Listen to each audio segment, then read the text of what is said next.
로마서 9장. 나는 그리스도 안에서 참말을 하고 거짓말을 하지 않습니다. 내 양심이 성령을 힘입어서 이것을 증언하여 줍니다.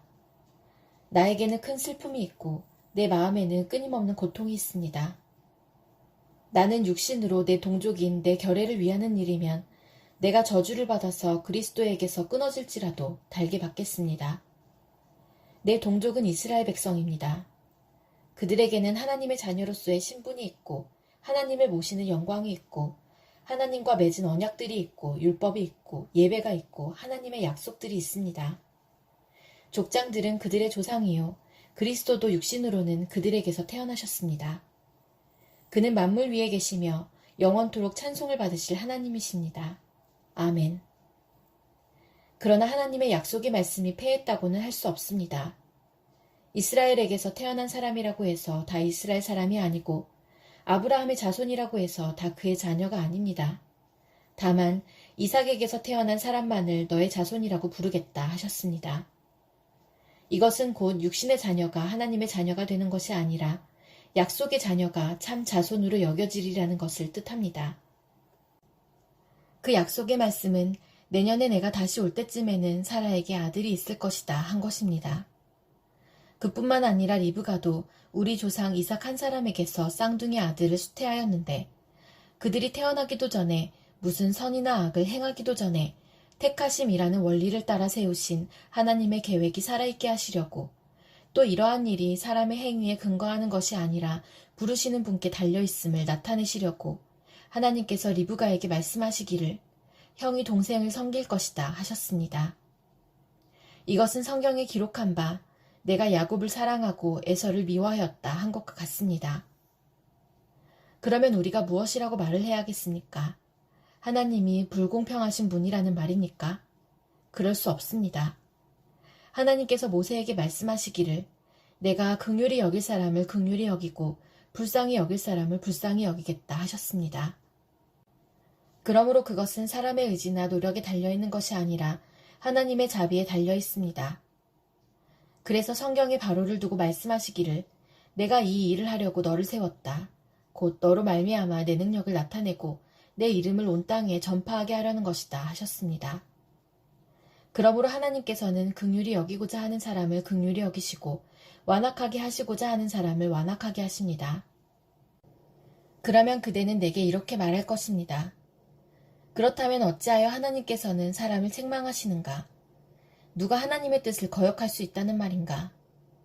오 사람아, 그대가 무엇이기에 하나님께 감히 말대답을 합니까? 만들어진 것이 만드신 분에게 어찌하여 나를 이렇게 만들었습니까? 하고 말할 수 있습니까? 토기장이에게 흙 한 덩이를 둘로 나누어서 하나는 귀한 데 쓸 그릇을 만들고 하나는 천한 데 쓸 그릇을 만들 권리가 없겠습니까? 하나님께서 하신 일도 마찬가지입니다.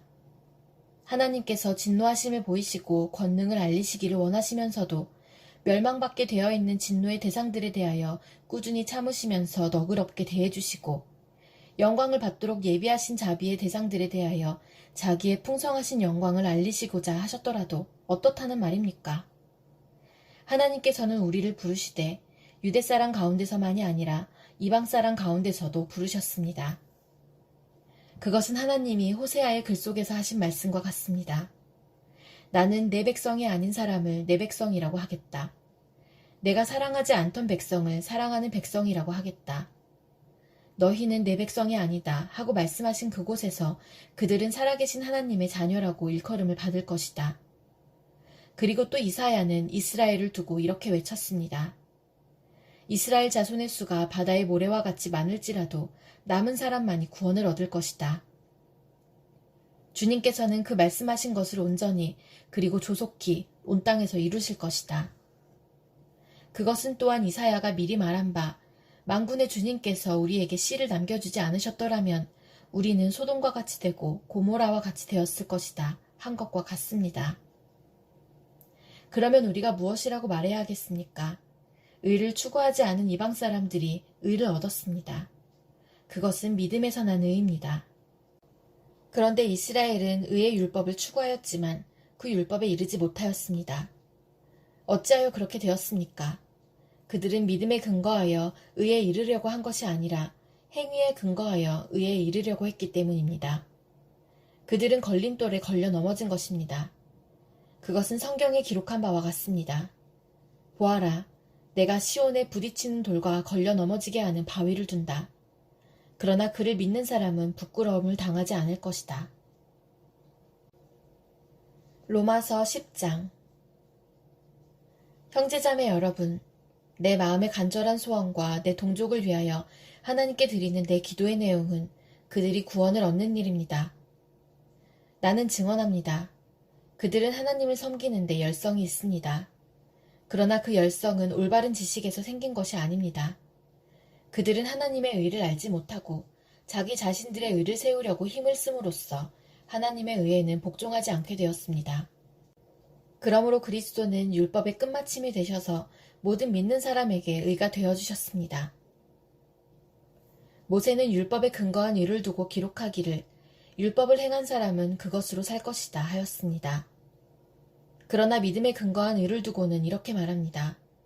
너는 마음속으로 누가 하늘에 올라갈 것이냐 하고 말하지 말아라. 그것은 그리스도를 끌어내리는 것입니다. 또 누가 지옥에 내려갈 것이냐 하고 말하지도 말아라. 그것은 그리스도를 죽은 사람들 가운데서 끌어올리는 것입니다. 그러면 그것은 무엇을 뜻합니까? 하나님의 말씀은 내게 가까이 있다. 내 입에 있고 내 마음에 있다 하는 말씀이 있습니다. 이것은 우리가 전파하는 믿음의 말씀입니다. 당신이 만일 예수는 주님이라고 입으로 고백하고 하나님께서 그를 죽은 사람들 가운데서 살리신 것을 마음으로 믿으면 구원을 얻을 것입니다. 사람은 마음으로 믿어서 의에 이르고 입으로 고백해서 구원에 이르게 됩니다. 성경은 그를 믿는 사람은 누구나 부끄러움을 당하지 않을 것이다 하고 말합니다. 유대 사람이나 그리스 사람이나 차별이 없습니다.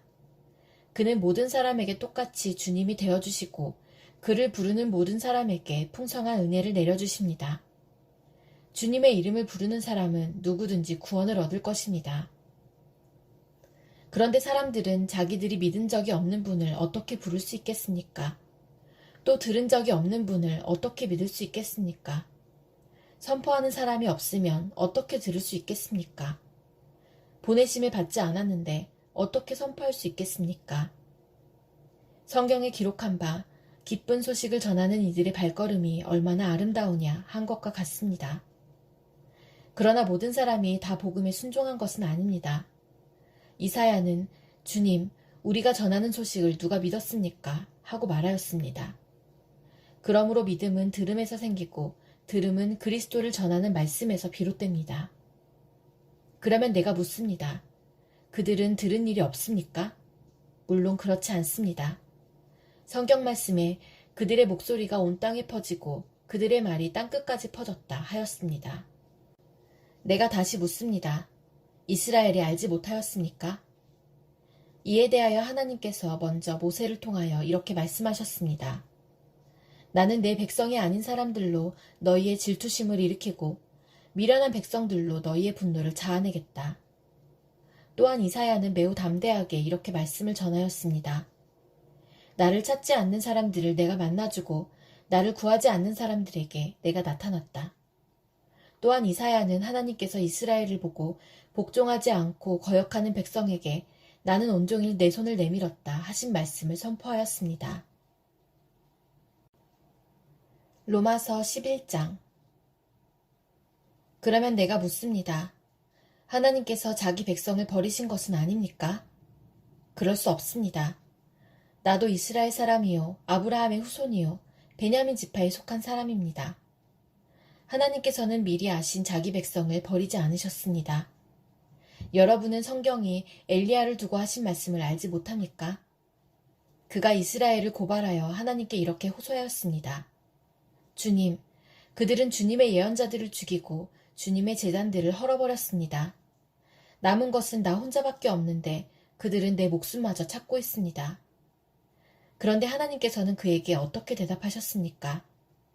내가 바알에게 무릎을 꿇지 않은 사람 7,000명을 내 앞에 남겨두었다 하셨습니다. 이와 같이 지금 이 시기에도 은혜로 택하심을 입은 사람들이 남아있습니다. 은혜로 된 것이면 행위에 근거한 것이 아닙니다. 그렇지 않으면 그 은혜는 이미 은혜가 아닙니다. 그러면 무슨 결과가 생겼습니까? 이스라엘 백성은 찾던 것을 얻지 못하였지만 택하심을 받은 사람들은 그것을 얻었습니다. 그리고 그 나머지 사람들은 완고해졌습니다. 성경에 이렇게 기록한 바와 같습니다. 하나님께서 그들에게는 혼미한 영을 주셨으니 오늘까지 그들은 눈이 있어도 보지 못하고 귀가 있어도 듣지 못한다. 다윗도 다음과 같이 말하였습니다. 그들의 밥상이 그들에게 올무가 되고 덫이 되게 하여 주십시오. 그들이 걸려 넘어지고 보복을 받게 하여 주십시오. 그들의 눈이 어두워져서 보지 못하게 되도록 하여 주십시오. 그들의 등이 언제나 굽어있게 하여 주십시오. 그러면 내가 묻습니다. 이스라엘이 걸려 넘어져서 완전히 쓰러져 망하게끔 되었습니까? 그럴 수 없습니다. 그들의 허물 때문에 구원이 이방 사람에게 이르렀는데 이것은 이스라엘에게 질투하는 마음이 일어나게 하려는 것입니다. 이스라엘의 허물이 세상의 부요함이 되고 이스라엘의 실패가 이방 사람의 부요함이 되었다면 이스라엘 전체가 바로 설 때에는 그 복이 얼마나 더 엄청나겠습니까? 이제 나는 이방 사람인 여러분에게 말합니다. 내가 이방 사람에게 보내심을 받은 사도이니만큼 나는 내 직분을 영광스럽게 생각합니다. 나는 아무쪼록 내 동족에게 질투심을 일으켜서 그 가운데서 몇 사람만이라도 구원하고 싶습니다. 하나님께서 그들을 버리심이 세상과의 화해를 이루는 것이라면 그들을 받아들이심은 죽은 사람들 가운데서 살아나는 삶을 주심이 아니고 무엇이겠습니까? 만물로 바치는 빵 반죽덩이가 거룩하면 남은 온덩이도 그러하고 뿌리가 거룩하면 가지도 그러합니다. 그런데 참 올리브나무 가지들 가운데서 얼마를 잘라내시고서 그 자리에다 돌 올리브나무인 그대를 접붙여 주셨기 때문에 그대가 참 올리브나무의 뿌리에서 올라오는 양분을 함께 받게 된 것이면 그대는 본래의 가지들을 향하여 우쭐대지 말아야 합니다. 비록 그대가 우쭐댈지라도 그대가 뿌리를 지탱하는 것이 아니라 뿌리가 그대를 지탱한다는 것을 명심해야 합니다. 그러므로 본래의 가지가 잘려나간 것은 그 자리에 내가 접붙임을 받게 하시려는 것이었다 하고 그대는 말해야 할 것입니다. 옳습니다. 그 가지들이 잘린 것은 믿지 않은 탓이고 그대가 그 자리에 붙어 있는 것은 믿었기 때문입니다. 그러니 교만한 마음을 품지 말고 도리어 두려워하십시오. 하나님께서 본래의 가지들을 아끼지 않으셨으니 접붙은 가지도 아끼지 않으실 것입니다. 그러므로 하나님의 인자하심과 준엄하심을 생각해 보십시오. 하나님은 넘어진 사람들에게는 준엄하십니다. 그러나 그대가 하나님의 인자하심에 머물러 있으면 하나님이 그대에게 인자하게 대하실 것입니다.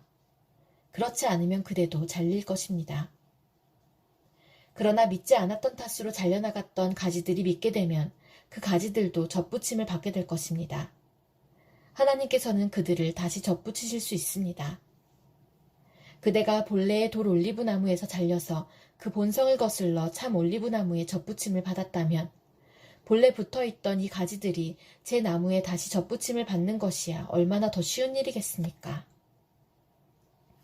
형제자매 여러분, 나는 여러분이 이 신비한 비밀을 알기를 바랍니다. 그것은 여러분이 스스로 현명하다고 생각하는 일이 없게 하려는 것입니다. 그 비밀은 이러합니다. 이방 사람의 수가 다 찰 때까지 이스라엘 사람들 가운데서 일부가 완고해진 대로 있으리라는 것과 온 이스라엘이 구원을 받게 되리라는 것입니다. 그것은 성경에 이렇게 기록되어 있는 바와 같습니다. 구원하시는 분이 시온에서 오실 것이니 야곱에게서 경건하지 못함을 제거하실 것이다. 이것은 그들과 나 사이의 언약이니 내가 그들의 죄를 없앨 때에 이루어질 것이다.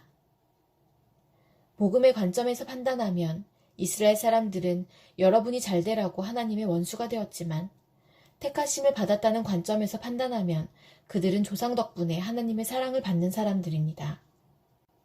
하나님께서 주시는 고마운 선물과 부르심은 철회되지 않습니다.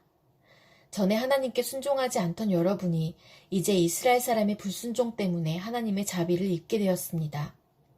이와 같이 지금은 순종하지 않고 있는 이스라엘 사람들도 여러분이 받은 그 자비를 보고 회개하여 마침내는 자비하심을 입게 될 것입니다. 하나님께서 모든 사람을 순종하지 않는 상태에 가두신 것은 그들에게 자비를 베푸시려는 것입니다. 하나님의 부유하심은 어찌 그리 크십니까? 하나님의 지혜와 지식은 어찌 그리 깊고 깊으십니까? 그 어느 누가 하나님의 판단을 헤아려 알 수 있으며 그 어느 누가 하나님의 길을 더듬어 찾아낼 수 있겠습니까? 누가 주님의 마음을 알았으며 누가 주님의 조언자가 되었습니까? 누가 먼저 무엇을 드렸기에 주님의 답례를 바라겠습니까? 만물이 그에게서 나고 그로 말미암아 있고 그를 위하여 있습니다. 그에게 영광이 세세에 있기를 빕니다. 아멘. 로마서 12장. 형제자매 여러분, 그러므로 나는 하나님의 자비하심을 힘입어 여러분에게 권합니다. 여러분의 몸을 하나님께서 기뻐하실 거룩한 산제물로 드리십시오. 이것이 여러분이 드릴 합당한 예배입니다. 여러분은 이 시대의 풍조를 본받지 말고 마음을 새롭게 함으로 변화를 받아서 하나님의 선하시고 기뻐하시고 완전하신 뜻이 무엇인지를 분별하도록 하십시오.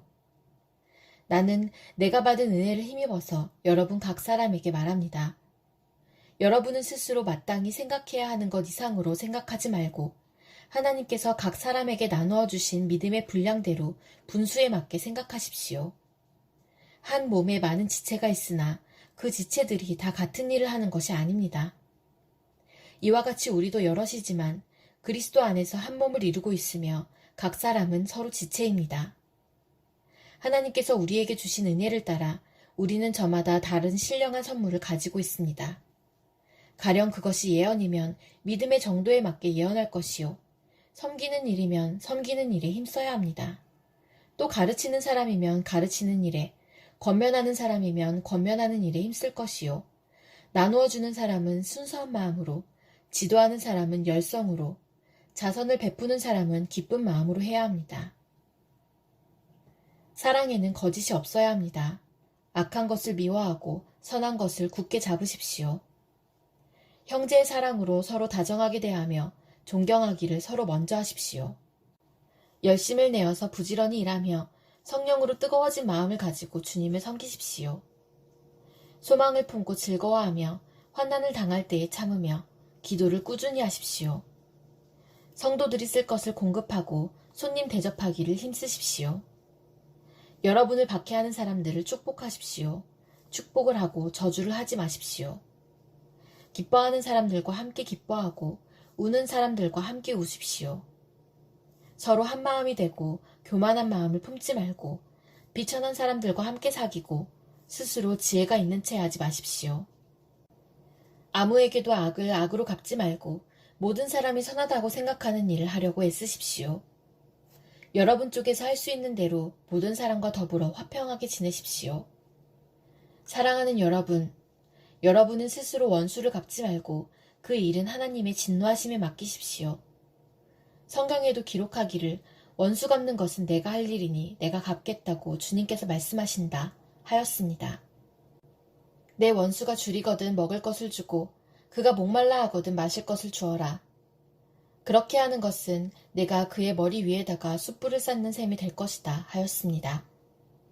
악에게 지지 말고 선으로 악을 이기십시오.